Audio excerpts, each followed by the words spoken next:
अमल धवल गिरी के शिखरों पर बादल को गिरते देखा है, छोटे छोटे मोती जैसे उसकी शीतल तुहिन करों को मानसरोवर के उन स्वर्णिम कमलों पर गिरते देखा है, बादल को गिरते देखा है। नमस्कार, ज्ञान सागर में आपका स्वागत है। यह पंक्तियां जो मैं पढ़ रही थी वह बादल को गिरते देखा है कवि नागार्जुन द्वारा लिखी गई कविता है और उन्होंने इस कविता के माध्यम से एक प्राकृतिक दृश्य को दिखाया है, हिमालय की चोटियों के सुंदर दृश्य को हमें अवगत कराया है। यह कविता हमारी हिंदी पाठ्य पुस्तक अंतर्भाग 1 जो कक्षा 11 में लगी हुई है उसमें भी रखी गई है। चलिए इसका अर्थ समझ लेते हैं। अमल धवल गिरी के शिखरों पर, अमल कहते हैं निर्मल, निर्मल, धवल सुंदर सफेद, शिखर चोटी, शीतल ठंडी, तुहिनकर ओस की बूंदे, स्वर्णिम सोने जैसी। तो अमल धवल निर्मल और सफेद पर्वत के शिखरों पर, अर्थात हिमालय की जो चोटी है वह निर्मल है, सफेद है, उस पर मैंने बादलों को गिरते देखा है। कवि कह रहे हैं कि छोटे छोटे मोती के जैसे लगते हैं, तुहिनकर ओस की बूंदे, जब ओस की बूंदे पड़ती हैं हिमालय की ऊंची सफेद चोटियों पर, बादल से वर्षा ऐसे होती है जैसे मानो ओस की बूंदे बरस रही हैं। और ये ओस की बूंदें कहाँ जाती हैं? मानसरोवर पे जाती है। और मानसरोवर में क्या है? स्वर्णिम कमल है, सुंदर से अच्छे अच्छे कमल खिले हुए मानसरोवर झील पर, और वहां पर तुहिनकण यानी ओस की बूंदें जब गिरती हैं तो बड़ी सुंदर लगती हैं। मैंने ऐसे बादलों से गिरती हुई ओस की बूंदों को स्वयं देखा है। कवि कह रहे हैं कि इस तरह से मैंने बादलों से वर्षा को होते देखा है और बादलों को घिरते हुए हिमालय पर देखा है। दूसरा पद, तुंग हिमालय के कंधों पर छोटी बड़ी कई झीलें हैं, उनकी श्यामल नील सलिल में समतल देशों से आकर पावस की उमस से व्याकुल सिग्ध मधुर गीत पंतों खोजते हंसों को तरते देखा है, बादल को गिरते देखा है। कवि कहते हैं कि हिमालय पर्वत की ऊंची चोटियों पर छोटी बड़ी कई झीलें हैं, कुछ छोटी झीलें हैं, कुछ बड़ी झीलें हैं, और इन झीलों में स्वच्छ और निर्मल जल से समतल देशों में जो रहने वाले पक्षी हैं ना, वर्षा ऋतु में गर्मी पड़ती है तो उमस पैदा होती है। जब बूंदे पृथ्वी में पड़ती हैं तो जो गर्मी पैदा होती है उस उमस से, उस गर्मी से बचने के लिए पक्षी हिमालय की झील के पास चले आते हैं, इन छोटी बड़ी झीलों के आसपास आ जाते हैं। और साथ ही इन पक्षियों के साथ साथ स्थानीय जो आसपास के हंस पक्षी भी है वो भी झील में खिले हुए कमलों की नाल में कड़वे और मीठे तंतुओं को खाते हैं। एक बार फिर कहते हैं कवि कि इन पक्षियों के साथ हंसों को भी झीलों में तैरते देखा है। तो इस तरह से उन्होंने हंसों को भी इन पक्षियों के साथ देखा है, बादलों को भी देखा है। अगला पद, ऋतु वसंत का सुप्रभात था, मंद मंद था अनिल बह रहा, बालारूढ़ की मृदु किरणें थी, अगल बगल स्वर्णिम शिखर थे, एक दूसरे से विरहित हो अलग अलग रहकर भी जिनको सारी रात बितानी होती, निशा काल से चिर अभिशापित बेबस उस चकवा चकवे का बंद हुआ गगन, फिर उसमें उस महान सरसर के तीरे शेवालों की हरी दरी पर प्रणय कलय छेड़ते देखा, बादल को घिरते देखा है। कवि कह रहे हैं कि जब सुप्रभात हुआ, वसंत ऋतु में सुप्रभात था, सुंदर सवेरा हुआ, हिमालय की ऊंची स्वर्णिम चोटियों में जो मानसरोवर झील है उसमें जब सूर्य का प्रकाश उदित हुआ, वसंत ऋतु थी, तो सफेद चादर से ढकी हुई चोटियों पर जब सूर्य पड़ता है तो एक सुंदर स्वर्णिम प्रकाश उत्पन्न होता है। मंद मंद हवा चलती है। मंद मंद था अनिल बह रहा, अनिल कहते हैं हवा को। हवा धीरे धीरे हवा बह रही थी। इस सुंदर और स्वच्छ वातावरण में चकवा और चकवी जो पूरी रात अलग अलग रहे, एक दूसरे से विरहित रहे, बेचारे एक दूसरे के बिना ही रहे, विरह में रहे।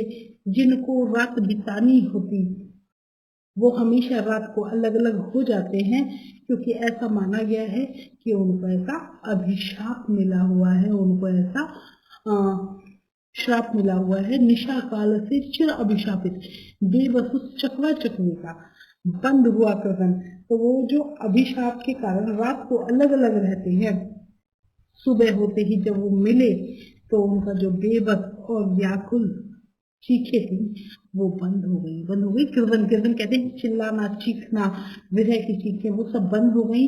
कवि कहते हैं कि उसमें उस महान सरसर के तीरे शेवालों की हरी दरी पर प्रलय कलह छेड़ते देखा है। कवि कह रहे हैं कि जब चकवा चकवी पूरी रात अलग रहकर जब मिले तो वो बहुत खुश हुए एक दूसरे के साथ। मानसरोवर के जो किनारे हैं उन पर जो शेवाल लगी हुई है, हरी चादर है, उस पर प्यार भरी छेड़छाड़ वो करते हैं, एक दूसरे के साथ खेलते हैं और खुशी जाहिर करते हैं। रात भर की विरह वेदना से उबकर सुबह जब मिले तो एक दूसरे से प्यार भरी क्रीड़ा और छेड़छाड़ वो करने लगे। कवि ने ऐसा देखा है और बादल को तो घिरते देखा है। अगला पद, दुर्गम बर्फानी घाटी में 7 फुट ऊंचाई पर अलख नाभि से उठने वाली निज के ही उन्मादक परिमल के पीछे धावित होकर सरल तरुण कस्तूरी मृग को अपने पर चढ़ते देखा है, बादल को घिरते देखा है। कवि कहते हैं कि हिमालय पर्वत में स्थित सैकड़ों हजारों फुट की ऊंचाई पर गहरी और दुर्गम बर्फीली घाटी है। उसमें अनेक प्रकार के फूलों की सुगंध बसी हुई है। दुर्गम कहते हैं जहां जाना ही मुश्किल है। सत कहते हैं 100, सहस्र, हजार, ऐसी हजारों सैकड़ों फुट की ऊंचाई पर गहरी और जहां जाना मुश्किल है ऐसी दुर्गम घाटी पे फूलों की सुगंध को महसूस किया है और सुगंध बिखरी हुई है। चारों ओर सुगंधित वातावरण है। निज के ही उन्मादक परिमल के पीछे धावित होकर ऐसे मृग जिनके पास स्वयं की कस्तूरी है, उसकी सुगंध है, वह भी इस नशीली सुगंध के पीछे दौड़ रहा है। ऐसा लग रहा है कवि को कि जैसे बेचैन होकर इसी वातावरण में अपने ऊपर चिढ़ रहा है, अपने ऊपर ही गुस्सा हो रहा है, क्योंकि उसको वो सुगंध की वस्तु नहीं मिल रही है जो वो ढूंढना चाहता है। ऐसे घटनाक्रम को कवि ने अपनी आंखों से देखा है। उस कस्तूरी मृग को अपने ऊपर ही गुस्सा होते हुए और भागते हुए सुगंध के पीछे देखा है, बादल को घेरते देखा है। अगला पद, कहाँ गया धनपति कुबेर वह, कहाँ गई उसकी वह अलका, नहीं ठिकाना कालिदास के व्योम व्याही गंगा जल का, ढूंढा बहुत परंतु लगा क्या, मेघदूत का पता कहीं पर, कौन बताए वह छाया में, बरत पड़ा होगा न यहीं पर, जाने दो वह कवि कल्पित था, मैंने तो भीषण जाड़ों में नव चुंबी कैलाश शीश पर महामेघ को झनानिल से गरज गरज भिड़ते देखा है, बादल को भिड़ते देखा है। कुबेर कहते हैं धन के देवता को, और अलका माना जाता है कि कुबेर की नगरी है, उसका नाम अलका है। कालिदास संस्कृत के महान कवि हैं और व्योम मान लो आकाश। कवि कह रहे हैं कालिदास के मेघदूत में पढ़ा था, क्या पढ़ा था कि धन के देवता कुबेर की अलका नगरी हिमालय में स्थित है। कहाँ गया धनपति कुबेर वह, कहाँ गई उसकी अलका, नहीं ठिकाना कालिदास के व्योम का ही गंगा जल का। तो कवि कह रहे हैं कि बादलों के बीच में जो कुबेर और उसकी अलका नगरी है वो कहीं खो गई है, क्योंकि वो दिखाई नहीं दे रही है, क्योंकि बादल घिर रहे हैं कुबेर और उसकी नगरी जैसे कि उसमें खो गई है। कालिदास मेघदूत में कालिदास अतिशयोक्तिपूर्ण वर्णन करते हैं। ऐसा लगता है जैसे गंगा जल आकाश में चक्कर काट रहा है, परंतु कवि को बहुत ढूंढने पर भी न तो कुबेर मिल रहा है, न उसकी अलका नगरी मिल रही है। मेघदूत भी नहीं मिल रहा है, वो भी शायद कहीं छिप गया। इसका पता कौन बता सकता है? वहां तो कोई भी नहीं है। कौन बताए वह छाया वह? कौन बताए इसका पता? मेघदूत का पता कहीं पर। चलो जाने दो, बरस गया होगा शायद यहीं पर। तो कालिदास के देश में शायद वे बरस गए होंगे, तो जाने दो। चलो जाने दो, वह कवि कल्पित था, अर्थात कवि की वो कोरी कल्पना थी। ना यहाँ कोई कुबेर है, ना अलका नगरी है, ना मेघदूत है। बस कवि कह रहे हैं कि वो तो कवि कालिदास की कोरी कल्पना थी, यहाँ ऐसा कुछ भी नहीं है। मैंने तो भीषण जाड़ों में, कवि कह रहे हैं कि भीषण सर्दी में, सर्दी के मौसम में आकाश को चूमते हुए पर्वत शिखर को महान बादल से टकरा टकरा कर गरजते हुए बरसते हुए देखा है। गगन चुंबी कैलाश, गगन को चूमने वाले कैलाश पर्वत की जो चोटियां हैं, हिमालय की जो चोटियां हैं, वहां पर महान बादलों को आपस में टकराते हुए झंझाने से गरज बरस भिड़ते देखा है, आपस में टकरा टकरा कर बरसते हुए देखा है और बादलों को घिरते हुए देखा है। कवि कल्पना का जिक्र किया गया है, ऋतुओं का जिक्र किया गया है, शीत ऋतु का जिक्र किया है, जब सर्दी में बरसात होती है, बादल घिर के आते हैं, प्राकृतिक चित्रण किया गया है। अगला पद, सत सत निर्झर निर्झरणिकन मुखरित देव दारु कानन में शोणित धवल भोजपत्रों से छाई हुई कुटी के भीतर रंग बिरंगे और सुगंधित फूलों से कुंतल को साजे इंद्र नील की माया डाले शंख सरीखे सुघड़ गलों में कानों में कोले लटकाए शतरल लाल कमल वेणी में रजत रजत रचित मणिखंचित कला में पान पात्र द्राक्ष पूरित रखे सामने अपने अपने लोहित चंदन की त्रिपदी पर नरम निदार बाल कस्तूरी मृग छालों पर पालथी मारे मजराउन आंखों वाले उन उन्मद किन्नर किन्नरियों की मृदुल को मनोरम उंगलियों को वंशी पर चलते देखा है, बादल को घिरते देखा है। यह अंतिम पद है। शत का अर्थ होता है 100, सैकड़ा यानी 100। शत का अर्थ होता है 100। निर्झर झरना, देवदारू कानन में अर्थात देवदार के जो वृक्ष हैं ऐसी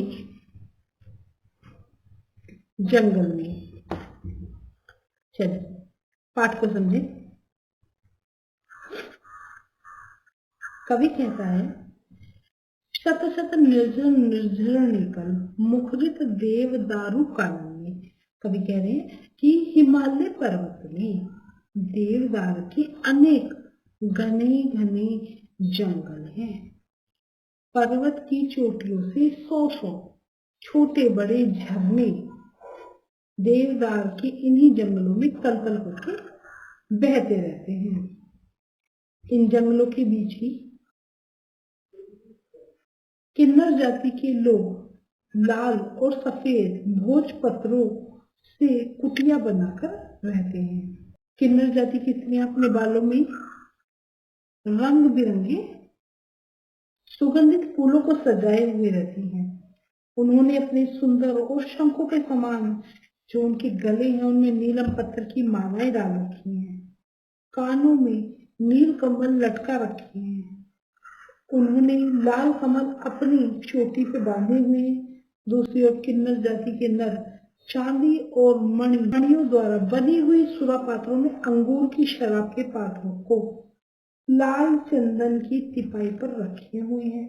वे बाल कस्तूरी मृग की मुलायम और गर्म खाल पर पालती मार कर बैठते हैं। उनकी आंखों में शराब का नशा है। कवि कहते हैं, मैंने मदमस्त आंखों वाले इन किन्नर जाति की नर नारियों को अपने कोमल और मनोहर उंगलियों से बांसुरी को बजाते हुए देखा है। हिमालय की चोटियों पर बादलों को घिरते देखा है। किन्नर जाति के सौंदर्य और मादकता का वर्णन किया है। अनुप्रास अलंकार का उदाहरण है। वर्णनात्मक चित्रात्मक शैली प्रस्तुत की गई है और भाषा को सरल बनाए रखा है। आशा है आपको यह अनुवाद अच्छे से समझ आया होगा, व्याख्या अच्छे से समझ आई होगी। वीडियो अच्छी लगी है तो लाइक कीजिए, दोस्तों में शेयर कीजिए और चैनल पर नए हैं तो चैनल को प्लीज सब्सक्राइब कीजिए। इस कविता के अगले भाग में हम कविता के प्रश्नोत्तरों को करा देंगे। आज के लिए इतना ही, मिलते हैं अगले भाग में प्रश्नोत्तर के साथ। आज के लिए इतना ही, बने रहिए ज्ञान सागर में। धन्यवाद।